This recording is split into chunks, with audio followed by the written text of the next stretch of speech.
আমরা আবহাওয়া অফিসের নতুন কোনো তথ্য আছে কিনা সেটি জানার জন্য একটু আবহাওয়া অফিসে যেতে চাই। ঢাকার আগারগাঁয়ে সেখানে আছেন সহকর্মী হাসান ওয়ালি। ওয়ালি আমাদের সাথে নিশ্চয়ই এরই মধ্যে যুক্ত হয়েছেন। ওয়ালি, আবহাওয়া অফিস তো কিছুক্ষণ পরই আপনাদেরকে আপডেট জানাচ্ছে। এই মুহূর্তে রিমালের অবস্থান কি এবং তার গতিপথ সম্পর্কে নতুন কোনো তথ্য আছে কিনা আপনার কাছে?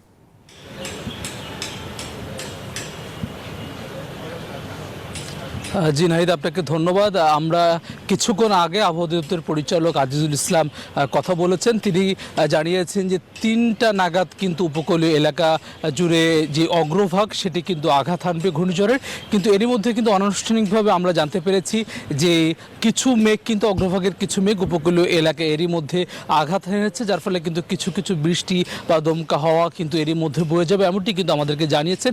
আপনি জানেন যে গতকালকে কিন্তু যে পূর্বাভাস দেওয়া হয়েছিল যে সকাল থেকে শুরু হবে, সেটি 16 থেকে 17 কিলোমিটার কিন্তু বাতাসের গতিবেগ ছিল, যার ফলে কিন্তু সেটি বলা হচ্ছিল। কিন্তু এখন যেহেতু 10 কিলোমিটার গতিবেগে এটি এগিয়ে আসছে, যার ফলে কিন্তু সেটি দুপুর নাগাদ শুরু হওয়ার কথা জানানো হয়েছে আমাদেরকে। 3টা নাগাদ উপকূলীয় এলাকাগুলো তো মূলত খুলনা এবং বরিশাল বিভাগের যে জেলাগুলো রয়েছে সেই জায়গাগুলোতে আঘাত হানবে অগ্রভাগের, এবং এরপরে আপনি জানেন যে মধ্যরাতে মূলত যে মূল কেন্দ্র সেটি আসলে আঘাত হানবে। এখন মূল কেন্দ্রের যে বাতাসের গতিবেগ সেটি আমরা জেনেছি 88, কোনো কোনো জায়গায় 90 কিলোমিটার গতিবেগ রয়েছে, সেটি কিন্তু 130 এবং কোনো কোনো সময় সেটি আরও বেড়ে যাবে, এবং এসে আসলে আজকে দুপুরের পর থেকে এমনটি হওয়ার কথা রয়েছে, এবং মধ্যরাতে কিন্তু সেটি আরও বাড়বে। এবং যেহেতু মধ্যরাতের কথা বলা হচ্ছে এবং সময়টি ক্ষেপণ হলো, যার ফলে কিন্তু আরও বেশি শক্তি সঞ্চয় করে এই ঘূর্ণিঝড়টি আঘাত হানবে এমন কিন্তু আশঙ্কা করছেন আবহাওয়া দপ্তরের পরিচালক। কিন্তু এটি আইলার সঙ্গে তিনি আসলে তুলনা করছেন, সেই সময়ে যেমন ভয়াবহতা ছিল তেমনটি কিন্তু আসলে আশঙ্কা করছেন। একটু পরপরই আসলে এখন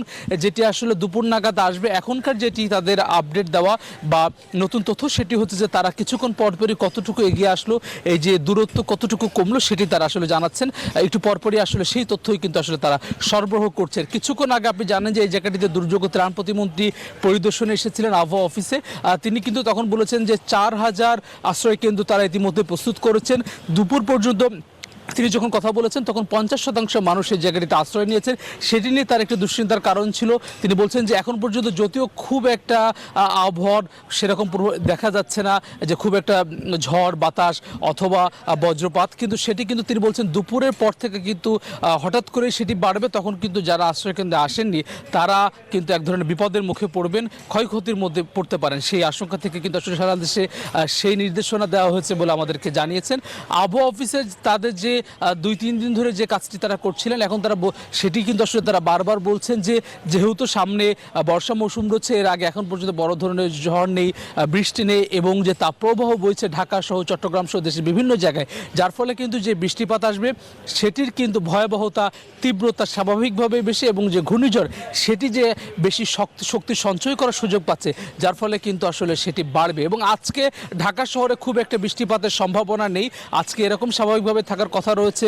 তাদের পূর্বাভাস অনুযায়ী কিছুটা বৃষ্টিপাত হতে পারে, তবে আগামীকাল ঘূর্ণিঝড়টি যদি আসলে মধ্যরাতে আঘাত হানে তাহলে সারা দিনব্যাপী সারা দেশের মতো রাজধানীতেও কিন্তু আসলে বৃষ্টিপাত থাকবে ধারাবাহিকভাবে। সব মিলিয়ে এই ছিল আমার কাছে আবহাওয়া অফিস থেকে সবশেষ।